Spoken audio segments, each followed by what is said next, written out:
buenos días.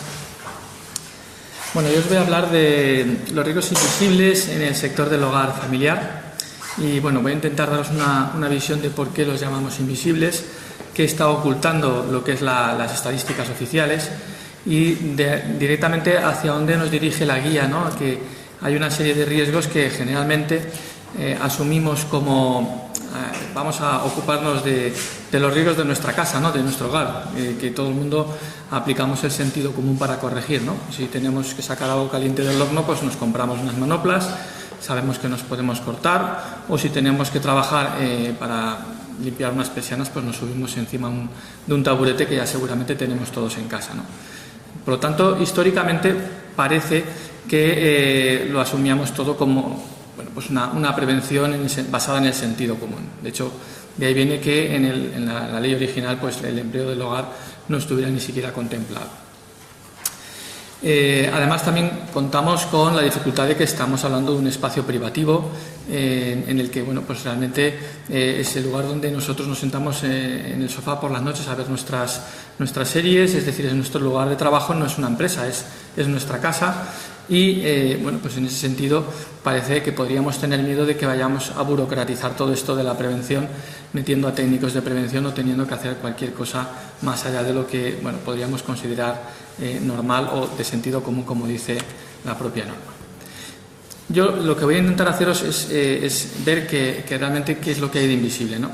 En esto me baso en un informe de Oxfam Intermon de hace básicamente un año, que lo que hace es un análisis de cuál es la realidad del sector. Podemos comprobar que tenemos más de medio millón de empleadas del hogar, y digo más en femenino empleadas porque fijaros que el 87% de ellas son mujeres, es decir, un sector muy feminizado. Además, también contamos que casi el 70% son de nacionalidad extranjera o de doble nacionalidad y un tercio, es decir, un 32%, ni siquiera tienen contrato o una vinculación legal en el empleado. Con lo cual, estamos hablando de un colectivo en el que pues hay una cierta dificultad, ¿no? Por parte de las empleadas por el miedo a la pérdida del empleo, por el desconocimiento de la norma, al ser extranjeras también. Y pues esto también va a ser o lo va a hacer más precario, ¿no? Esta situación que están sufriendo las empleadas del hogar. Lo vamos a asimilar como si fuera un iceberg, es decir, los riesgos visibles parece ser que los que todos conocemos, los que maneja la estadística oficial, pues generalmente son daños agudos como cortes, quemaduras, caídas, que generalmente pues sí generan una causa-efecto directa y una cura en algún centro médico o centro de salud. Y sin embargo, en la parte oculta del iceberg tenemos una serie de riesgos que son los que vamos a ver hoy, ¿no? Trastornos musculoesqueléticos hay muchísimos, problemas cervicales, ansiedad, depresión. Incluso ahora veremos también un informe que comenta que hay una sobremedicación en el sector de analgésicos o incluso ansiolíticos debido a toda esta situación de precariedad que está viviendo el sector. Fijaros, aquí os muestro un artículo científico de la revista Clínica de Medicina de la Familia, un artículo con revisión por pares. No es un estudio epidemiológico, pero sí que hace un análisis de la encuesta nacional de condiciones del trabajo y lo que hace es coger a 4.000 mujeres de todos los ámbitos, de las cuales aproximadamente un 10%, unas 400, eran empleadas del hogar, y compara lo que es la percepción del riesgo de unas y otras. Y comprobamos que en lo que es patologías crónicas, empleadas del hogar un 68% frente a un 59%, es decir, estamos ya casi 9 puntos por debajo. En empleadas del hogar hay un riesgo significativamente superior. Si hablamos de depresión, un 16 frente a un 11 las empleadas del hogar. En temas de problemas cervicales, un 29 frente a un 23, ansiedad un 12 frente a un 8 y en artrosis un 16 frente a un 11. Esto quiere decir que parece ser que en todos los problemas de tipo psicológico y ergonómico pues prevalece mayor daño en las empleadas del hogar que en el resto de profesiones, también de mujeres en este caso. Y por otro lado comprobamos que además el acceso a lo que son acceso a la fisioterapia, resulta que las empleadas del hogar solo están un 10 frente a un 26 que tiene el resto de trabajadores, es decir, que incluso tienen más dificultad a acceder a ese tipo de actividades que pueden generar una recuperación mayor o más rápida. Si seguimos con el informe de Oxfam Intermon, también hace claro, estamos hablando de que como no hay estadísticas ni hay documentos oficiales claros, por eso hablamos de lo que son los riesgos invisibles, lo que hace Oxfam es analizar 1.200 empleadas del hogar. Aquí sí que hace a través de encuestas online y además también hace un análisis a través de entrevistas o focus group. Y pregunta sobre la prevalencia de determinadas dolencias. Y vemos que el 90% dice que en el último año ha tenido problemas musculoesqueléticos, dolores. El 65% acusa tener estrés. El 60% casi tiene ansiedad. Y respecto a lo que decíamos de la sobremedicación, el 74% dice estar tomando analgésicos de manera continua, y aquí no aparece, pero un 30% dice que también está tomando antidepresivos o ansiolíticos, debido a que también hay un riesgo que, como hemos visto, emergente, que es el riesgo psicosocial o el acoso o violencia en el lugar de trabajo, que en este caso es el domicilio. De hecho, si os fijáis, el 50% de las empleadas del hogar de la encuesta decían haber sufrido en alguna ocasión algún tipo de violencia en el ámbito doméstico. Vamos a adentrar un poco dentro de la que es la parte de los riesgos. Hemos visto que la parte de seguridad está bien tratada, es conocida, pues golpes, cortes, quemaduras, que todos tenemos en el ámbito doméstico. Sin embargo, en el ámbito de la higiene, que se denomina así en prevención de riesgos, que sería, por así decir, las enfermedades que se desarrollan por exponernos a productos químicos, biológicos o riesgos físicos.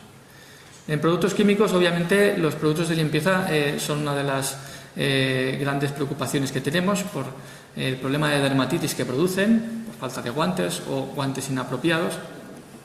Y también está el mal uso que se puede hacer por falta de formación.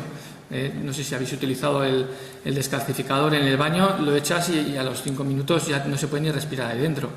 Claro, una persona que está todos los días haciendo eso puede acabar produciendo una enfermedad pulmonar obstructiva crónica. Y si no, cuando pueden mezclar por desconocimiento la lejía con el salfumán, un ácido fuerte con una base fuerte, y se libera directamente cloro libre, que también es muy, muy tóxico y puede producir una EPOC. O por mezclar ya pues lejía con amoníaco o amoníaco con salfumán, que se producen cloruros de amonio, que también son súper tóxicos. Además, en espacios muy cerrados como puede ser un baño. Aparte de la parte química, que hablaremos de riesgos especiales de productos químicos no domésticos, como los de las piscinas o en jardinería, también tenemos la parte de riesgo biológico. Estamos hablando de son personas que son cuidadores. También tiene que incluirse en estos aspectos la higiene íntima de las personas que cuidas. Es una exposición, quizá incluso menos de lo que es el riesgo biológico por las mascotas que podamos tener. Un arañazo de un gato puede transmitir enfermedades. Una empleada del hogar que está embarazada y tenemos un gato, y el gato sale todas las noches y te viene con una toxoplasmosis. La toxoplasmosis produce abortos espontáneos en embarazadas.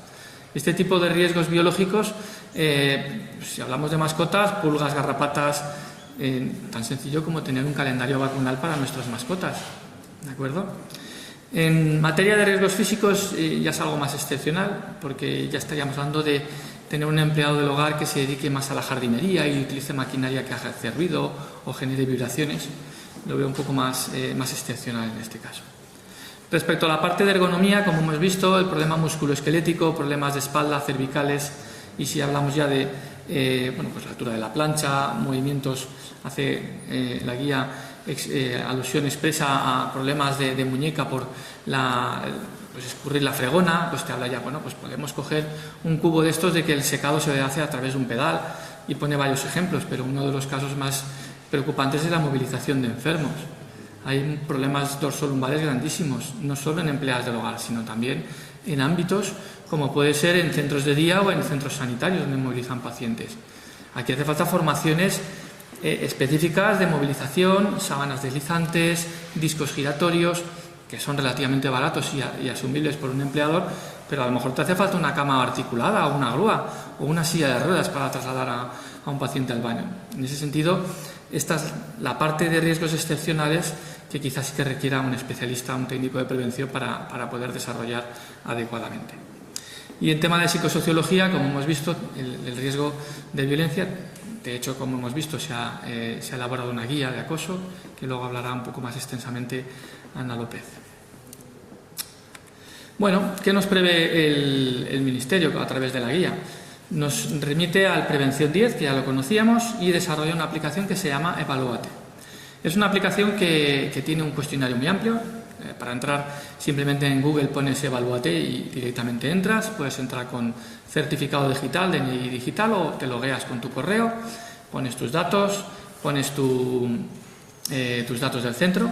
Ojo que hay gente que igual ese tercio de empleadores que no tienen regular a la empleada del hogar, no sé si pensarán que van a conectar datos, ¿no?, la seguridad social con esto. En principio no, pero que sepamos que se hace con un acceso en el que nos identificamos, tanto nuestro centro como persona, y tenemos aproximadamente unas 150 preguntas. Es un cuestionario extenso, no es para hacerlo en 15 minutos, es para estar 1 hora y media, 2 horas.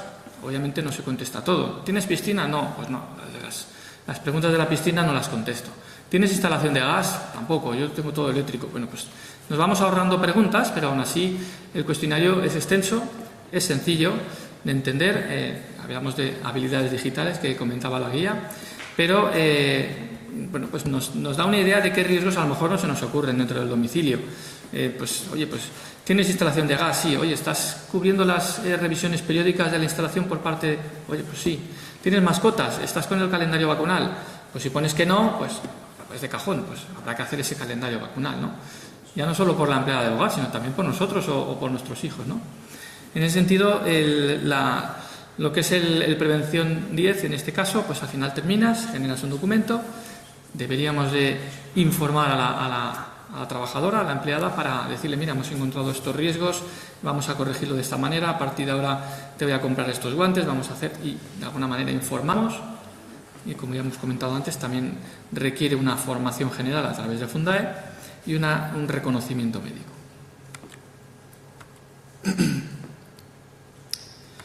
¿Cuál es el sistema? Que ha explicado ya Guillermo muy correctamente. Como hemos dicho, lo podemos asumir de manera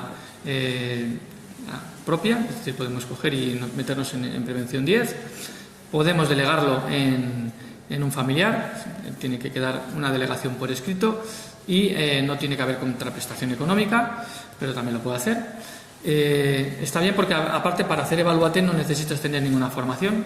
Si utilizas otra herramienta, ya sí, pero si no, con Evalúate ya directamente nos considera suficientemente formados con el hecho de cumplir con esta herramienta.